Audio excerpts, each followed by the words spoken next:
সুপ্রিয় শিক্ষার্থী, আজকের ক্লাসে তোমাদের সবাইকে স্বাগত জানাচ্ছি। আজকে আমি আলোচনা করব নবম দশম শ্রেণীর তোমাদের রসায়নের সপ্তম অধ্যায় থেকে, অর্থাৎ রাসায়নিক বিক্রিয়া এই অধ্যায়টি থেকে একটি গুরুত্বপূর্ণ টপিকস নিয়ে আলোচনা করব। তোমরা দেখতে পাচ্ছ আমি এখানে একটু লিখে রেখেছি। আমার আলোচ্য বিষয় হচ্ছে জারণ বিজারণ বিক্রিয়া। তো প্রথমেই বলে নেই যে এই জারণ বিজারণ বিক্রিয়াটা আসলে কি। তো দেখো, জারণ বিজারণ বিক্রিয়াটা হচ্ছে যে বিক্রিয়ায় বিক্রিয়ক থেকে নতুন যৌগ উৎপন্ন হওয়ার সময় বিক্রিয়কে বিদ্যমান যে মৌলগুলো আছে সেগুলোর মধ্যে ইলেকট্রনের আদান প্রদান হয় আসলে। তো তখন এই বিক্রিয়াটাকে আসলে আমরা বলে থাকি জারণ বিজারণ বিক্রিয়া। তার মানে সহজ কথায় বলতে গেলে যে ইলেকট্রন আদান প্রদানের মাধ্যমে যে রাসায়নিক বিক্রিয়া সংঘটিত হবে সেটাই আসলে জারণ বিজারণ বিক্রিয়া। অন্যভাবে যদি আমরা বলতে যাই তাহলে ব্যাপারটা এই রকম দাঁড়ায় যে বিক্রিয়ায় জারণ সংখ্যার পরিবর্তন ঘটে, অর্থাৎ ইলেকট্রনের আদান প্রদান হলেই জারণ সংখ্যার তো আসলে পরিবর্তন হবে। তাহলে যে রাসায়নিক বিক্রিয়ায় কি হয়, ইলেকট্রনের আদান প্রদানের মাধ্যমে জারণ সংখ্যার পরিবর্তন হয়, সেটাকেও কিন্তু আমরা বলতে পারি জারণ বিজারণ বিক্রিয়া। তো দেখো, জারণ বিজারণ বিক্রিয়ায় আসলে মূলত দুইটা অংশ আছে, একটা হচ্ছে জারণ আর একটা হচ্ছে বিজারণ। তো জারণ অর্ধ বিক্রিয়া এবং বিজারণ অর্ধ বিক্রিয়া, এই দুটি বিক্রিয়ার সম্মিলিত রূপই হচ্ছে আসলে জারণ বিজারণ বিক্রিয়া। তো তাহলে জারণ অর্ধ বিক্রিয়া কোনটুকু আর বিজারণ অর্ধ বিক্রিয়া কোনটুকু, এইটুকু আমাকে বুঝতে হবে। তো এইটুকু বোঝার জন্য তার আগে আমার দরকার হচ্ছে আমি যদি জারণ সংখ্যা দিয়ে এই বিক্রিয়াটাকে ব্যাখ্যা করতে চাই তাহলে সেটা খুবই সুবিধাজনক এবং স্পষ্ট হবে। আশা করি তোমরা এটা খুব ভালো করে বুঝতে পারবে। তো দেখো, তোমরা জানো যে কোনো মৌলের মুক্ত অবস্থায় জারণ সংখ্যা কি হয়, শূন্য হয়। তো দেখো, এই রাসায়নিক বিক্রিয়াটাতে আমরা এখানে যদি হিসাব করি, দেখো তুমি চাইলে আলাদা করে আয়নিক রূপ লিখে নিতে পারো, যে এই বিক্রিয়ার যদি তুমি আয়নিক রূপ লেখো, দেখো তো কেমন হয়। আমরা এই বিক্রিয়াটার আয়নিক রূপ লিখতে চাচ্ছি, আয়নিক রূপ।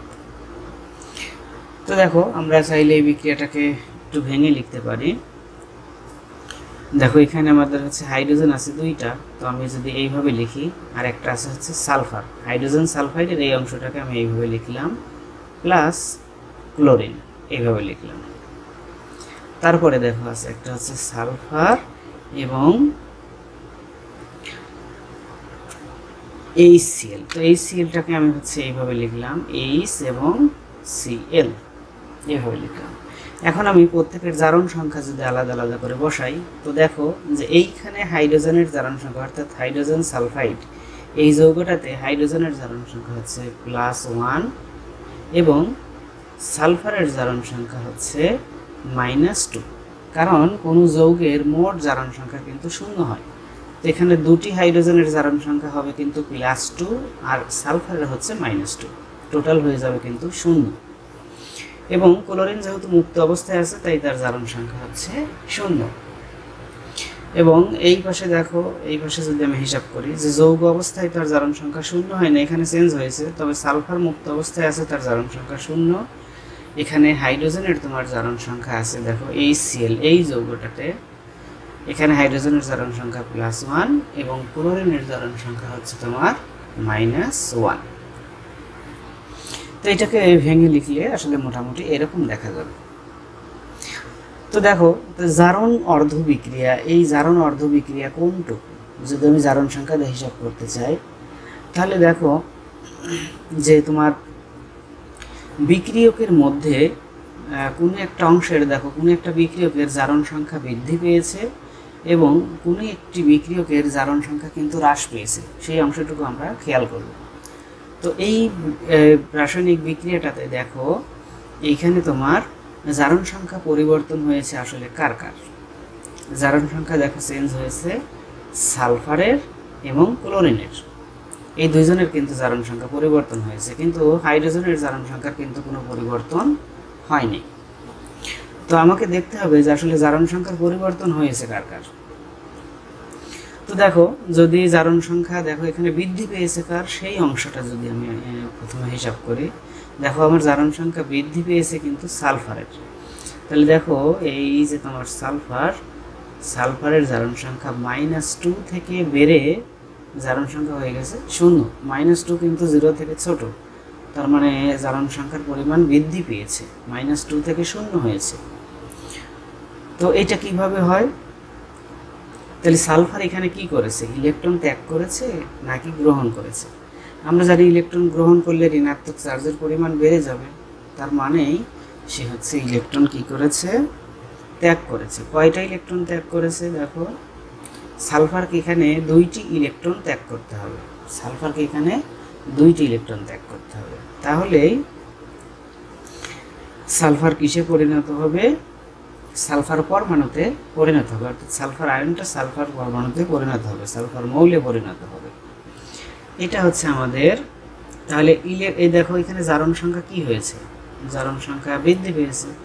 তা আসলে যে বিক্রিয়ায় জারণ সংখ্যা আসলে বৃদ্ধি পায় সেইটাকে আমরা বলতেছি জারণ অর্ধ বিক্রিয়া, অর্থাৎ এইটার নাম আমরা দিতে পারি কিন্তু জারণ অর্ধ বিক্রিয়া। এইটার নাম আমরা দিতে পারি জারণ অর্ধ বিক্রিয়া, জারণ অর্ধ বিক্রিয়া, অর্থাৎ এখানে আমাদের জারণ সংখ্যা কিন্তু বৃদ্ধি পেয়েছে। অন্যদিকে দেখো হচ্ছে ক্লোরিনের ক্ষেত্রে কি ঘটনাটা ঘটেছে একটু হিসাব করে দেখো তো আমরা। ক্লোরিনের ক্ষেত্রে যদি তুমি দেখো জারণ সংখ্যা 0 থেকে হ্রাস পেয়ে জারণ সংখ্যা কিন্তু হয়ে গেছে -1। তো এইটা কিভাবে সম্ভব? তো এইটা হয়েছে কিভাবে দেখো, তার মানে এখানে ক্লোরিন 2টি ইলেকট্রন আসলে গ্রহণ করেছে, অর্থাৎ একটা ক্লোরিন একটা ইলেকট্রন গ্রহণ করতে পারে, তাই 2টি ক্লোরিন 2টি ইলেকট্রন গ্রহণ করে ক্লোরিন আয়নে পরিণত হয়েছে। তো এইখানে কি হয়েছে? তো এখানে দেখো জারণ সংখ্যা কি পেয়েছে? জারণ সংখ্যা কিন্তু হ্রাস পেয়েছে। তাহলে জারণ সংখ্যা হ্রাস পেলে যে বিক্রিয়াটা হয় সেটাকে বলা হয় হচ্ছে বিজারণ অর্ধ বিক্রিয়া, বিজারণ অর্ধ বিক্রিয়া। তার মানে জারণ সংখ্যা যদি বৃদ্ধি পায় তাহলে সেটা হচ্ছে জারণ বিক্রিয়া বা জারণ অর্ধ বিক্রিয়া, আর জারণ সংখ্যা যদি হ্রাস পায় সেটা হচ্ছে বিজারণ অর্ধ বিক্রিয়া। আশা করি তোমরা এই অংশটুকু বুঝতে পেরেছো। এবার দেখো এখানে গুরুত্বপূর্ণ যে নোটস সেইটা হচ্ছে আমার এই অংশটা নিয়ে মূলত আলোচনা করব এখন, যে বিজারক। তো দেখো বিজারক জারণ ক্রিয়া ঘটায়, এই জায়গাটা তুমি যদি খেয়াল রাখো, দেখো জারণ ক্রিয়া ঘটানোর জন্য যে দায়ী সেই হচ্ছে বিজারক। তাহলে জারণ ক্রিয়া ঘটানোর জন্য যে দায়ী সে হচ্ছে কি? বিজারক। জারণ ক্রিয়া ঘটানোর জন্য যে দায়ী সেই হচ্ছে কি? বিজারক। তার মানে বিজারক এইখানে উপস্থিত আছে, আর বিজারণ ক্রিয়া ঘটানোর জন্য যে দায়ী সে হচ্ছে জারক। এইভাবে খেয়াল করবে, আশা করি বুঝতে পারছো তোমরা। তাহলে দেখো মূল পয়েন্টটা আমাদের কি? যে জারণ ক্রিয়া সংঘটিত করে সেই হচ্ছে কি? বিজারক, এবং যে বিজারণ ক্রিয়া সংঘটিত করে সে হচ্ছে জারক। ওকে, দেখো এর আরেকটা বৈশিষ্ট্য হচ্ছে, তাহলে বিজারককে কি আমরা এইভাবে বলতে পারি না যে যারা কি করে? ইলেকট্রন ত্যাগ করে তারাই হচ্ছে বিজারক। তাহলে এইটা আমরা কিন্তু এখান থেকে বুঝতে পারি যে যারা ইলেকট্রন ত্যাগ করে তারা হচ্ছে কি? বিজারক, এবং যারা ইলেকট্রন গ্রহণ করে তারা হচ্ছে কিন্তু জারক। তো আশা করি জারক এবং বিজারক এই অংশটুকু তোমরা বুঝতে পেরেছো। এবং আরেকটা গুরুত্বপূর্ণ তথ্য তোমাদের বলে রাখি, দেখো বিজারক অন্যকে বিজারিত করে কিন্তু নিজে জারিত হয়, অন্যকে বিজারিত করে কিন্তু নিজে জারিত হয়। তাহলে বিজারক কি করে? অন্যকে বিজারিত করে। বিজারক কি করে? অন্যকে বিজারিত করে, নিজে কি হয়? জারিত হয়। তার মানে যদি আমি এই জায়গা থেকে বলি, দেখো এখানে আমাদের 2টা অংশ আছে, বিজারক এবং জারক। তাহলে বিজারক কাকে বিজারিত করে? অন্যকে। এখন অন্যকে মানে কাকে? অন্যকে মানে জারককে, অন্যকে মানে জারককে। তার মানে বিজারক, এই বিজারক ক্লোরিনকে কি করে? বিজারিত করে, এবং নিজে জারিত হয় এবং নিজে জারিত হয়। ওকে, আবার একইভাবে এই জায়গাটা যদি আমি খেয়াল করি, দেখো এখানে তুমি বলতে পারো যে ক্লোরিন সে কি করে, অন্যকে জারিত করে, অর্থাৎ ক্লোরিন সালফারকে জারিত করে কিন্তু নিজে বিজারিত হয়। তো আশা করি এই কথাটুকু তোমরা বুঝতে পেরেছ, কারণ এইগুলো আমরা হচ্ছে যখন তোমরা পরীক্ষার খাতায় অ্যান্সার করতে যাবে তখন এইরকম এই কথাগুলো তোমাদেরকে সুন্দর করে লিখতে হবে পরীক্ষার খাতায়। রসায়নের ভাষাটা আসলে স্পষ্ট করার জন্য পরীক্ষার খাতায় এই তথ্যগুলো তোমাদের উপস্থাপনের দরকার আছে, তাই আমি এগুলোকে একটু ভেঙে ভেঙে বলার চেষ্টা করছি যাতে তোমরা বুঝতে পারো। তো আশা করি তোমরা জারক এবং বিজারক এই অংশটুকু চিনতে পেরেছ। ওকে, তো দেখো এখন আরেকটা কথা এখান থেকে বলা যায় যে দেখো যে এই বিক্রিয়াটা জারণ এবং বিজারণ বিক্রিয়া। কখনো কখনো এরকম প্রশ্ন এসে থাকে যে জারণ বিজারণ যুগপৎ ঘটে, এই লাইনটুকু একটু খেয়াল করো, জারণ বিজারণ, জারণ বিজারণ যুগপৎ ঘটে, যুগপৎ ঘটে। আচ্ছা একটু খেয়াল করো তো, জারণ বিজারণ যুগপৎ ঘটে, এইটার ব্যাখ্যা যদি তোমার কাছে চায় তাহলে তুমি কি লিখবে আসলে অ্যান্সার? তো জারণ বিজারণ যুগপৎ ঘটে, এই কথার মানে হচ্ছে জারণ এবং বিজারণ অ্যাট এ টাইমে ঘটে, অর্থাৎ একই সময়ে ঘটে। তার মানে যদি জারণ সংঘটিত না হয় তাহলে বিজারণ হবে না, অথবা বিজারণ সংঘটিত না হলে জারণ হবে না।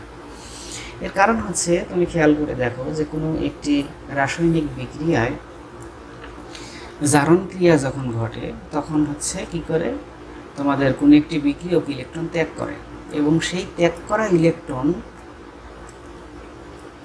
অন্য একজন গ্রহণ করে। তাহলে একজন হচ্ছে ত্যাগ করে আর একজন হচ্ছে সেই ইলেকট্রনটা কি করে, গ্রহণ করে। তাহলে কোনো বিক্রিয়ক যদি ইলেকট্রন ত্যাগ না করে তাহলে অন্য বিক্রিয়ক কি সেই ইলেকট্রনটা গ্রহণ করতে পারবে? মোটেও সেটা সম্ভব নয়। তার মানে ইলেকট্রন ত্যাগ করে যদি জারণ বিক্রিয়া সংঘটিত হয় তবেই সেই ইলেকট্রনটা অন্য কোনো বিক্রিয়ক গ্রহণ করে বিজারণ ক্রিয়া সম্পূর্ণ করতে পারবে। এ কারণে আসলে বলা হয় যে জারণ বিজারণ যুগপৎভাবে সংঘটিত হয়। তো আশা করি তোমরা হচ্ছে এই অংশটা বুঝতে পেরেছ। তো দেখো এখন আমরা হচ্ছে এখানে আরও একটি গুরুত্বপূর্ণ, আমি হচ্ছে এই সাথে সাথে আলোচনা করে দেই। দেখো আমি হচ্ছে আর একটা রাসায়নিক বিক্রিয়া লিখে নেই। দেখো আমি হচ্ছে এই বিক্রিয়াটা লিখলাম, ফেরাস ক্লোরাইড আর তোমার হচ্ছে ক্লোরিন বিক্রিয়া করে উৎপন্ন করে ফেরিক ক্লোরাইড। এই বিক্রিয়াটা একটু খেয়াল করো, ফেরাস ক্লোরাইড ক্লোরিনের সাথে বিক্রিয়া করে উৎপন্ন করে হচ্ছে ফেরিক ক্লোরাইড। তো এই বিক্রিয়াটাকে যদি আমি অ্যানালাইসিস করি তাহলে কি পাবো? দেখো তোমরা এখান থেকে নিশ্চয়ই জারণ বিজারণ হিসাব করতে পারবে। তো দেখো এখানে ক্লোরিনের মুক্ত অবস্থায় জারণ সংখ্যা 0, কিন্তু এইখানে দেখো ক্লোরিনে এখানে আয়রনের জারণ সংখ্যা হচ্ছে তোমার +2 আর ক্লোরিনের জারণ সংখ্যা হচ্ছে -1। আবার এই পাশে এসে দেখো আয়রনের জারণ সংখ্যা হচ্ছে +3 কিন্তু ক্লোরিনের জারণ সংখ্যা হচ্ছে -1। তো দেখো এখানে জারণ সংখ্যা বৃদ্ধি পেয়েছে কার? দেখো তো জারণ সংখ্যা কার জারণ সংখ্যা বৃদ্ধি পেয়েছে? এখানে আয়রনের জারণ সংখ্যা বৃদ্ধি পেয়েছে। তাহলে আয়রন কোন বিক্রিয়ার সাথে আসলে যুক্ত? দেখো তো, তাহলে এই জারণ সংখ্যা যদি বৃদ্ধি পায় তাহলে এটা জারণ অর্ধ বিক্রিয়া। তাহলে এই বিক্রিয়াটাকে আমরা বলতে পারি কি? জারণ। এই বিক্রিয়াকে বলতে পারি হচ্ছে জারণ বিক্রিয়া, জারণ বিক্রিয়া বা জারণ অর্ধ বিক্রিয়া, তোমরা দুইটাই লিখতে পারো। ওকে, তো জারণ বিক্রিয়ায় অংশগ্রহণ করে। এখানে জারণ বিক্রিয়ায় কিভাবে অংশগ্রহণ করে দেখো, যদি আমি এটাকে ভেঙে লিখি, আয়রন +2 থেকে আয়রনের জারণ সংখ্যা বৃদ্ধি পেয়ে হয়েছে হচ্ছে +3। তো এইখানে কি ঘটনা ঘটেছে? তার মানে আয়রন অর্থাৎ একটি আয়রন সে হচ্ছে একটি ইলেকট্রন ত্যাগ করে, অর্থাৎ ফেরাস আয়ন একটি ইলেকট্রন ত্যাগ করে ফেরিক আয়নে পরিণত হয়েছে। এইটা হচ্ছে আমাদের হচ্ছে কি জারণ অর্ধ বিক্রিয়া। এটা হচ্ছে আমাদের জারণ অর্ধ বিক্রিয়া। আচ্ছা, এখন দেখো ক্লোরিন পরমাণুর ক্ষেত্রে কি ঘটনা ঘটেছে। ক্লোরিন এর জারণ সংখ্যা ছিল 0, সেখান থেকে দেখো এর জারণ সংখ্যা হ্রাস পেয়ে হয়েছে হচ্ছে -1। তো এখানে তোমার দেখো তাহলে এইটা হচ্ছে তোমার বিজারণ বিক্রিয়া সংঘটিত হয়েছে। তার মানে যদি এটাকে আমি একটু ভেঙে লিখি, ক্লোরিন কি করেছে, ক্লোরিন 0 থেকে তোমার হয়েছে হচ্ছে ক্লোরিন -1, অর্থাৎ সে হচ্ছে একটা ইলেকট্রন গ্রহণ করেছে। তো এইটা হচ্ছে আমাদের বিজারণ, এটা হচ্ছে আমাদের বিজারণ অর্ধ বিক্রিয়া, বিজারণ অর্ধ বিক্রিয়া বা বিজারণ বিক্রিয়া, তোমরা যে কোনো একটা লিখলেই হবে। তো এখানে খেয়াল করে দেখো, আমি কিন্তু হচ্ছে সবগুলো ক্লোরিন নেইনি, আমি হচ্ছে একটা পরমাণুর ক্ষেত্রে হিসাব করেছি সব জায়গায়, কারণ যেহেতু এই সমীকরণটা সমতা করা নেই, তুমি এইভাবে চাইলেও কিন্তু লিখতে পারো, কোনো সমস্যা নেই। তুমি একটি পরমাণুর ক্ষেত্রে হিসাব করলে সমস্যাটার সমাধান হয়ে যাবে। তো দেখো আমি এখানে একটি আয়রনের একটা পরমাণু নিয়েই হিসাবটা করেছি, ক্লোরিনের ক্ষেত্রেও ঠিক একইভাবে একটি পরমাণু নিয়েই হিসাব করেছি।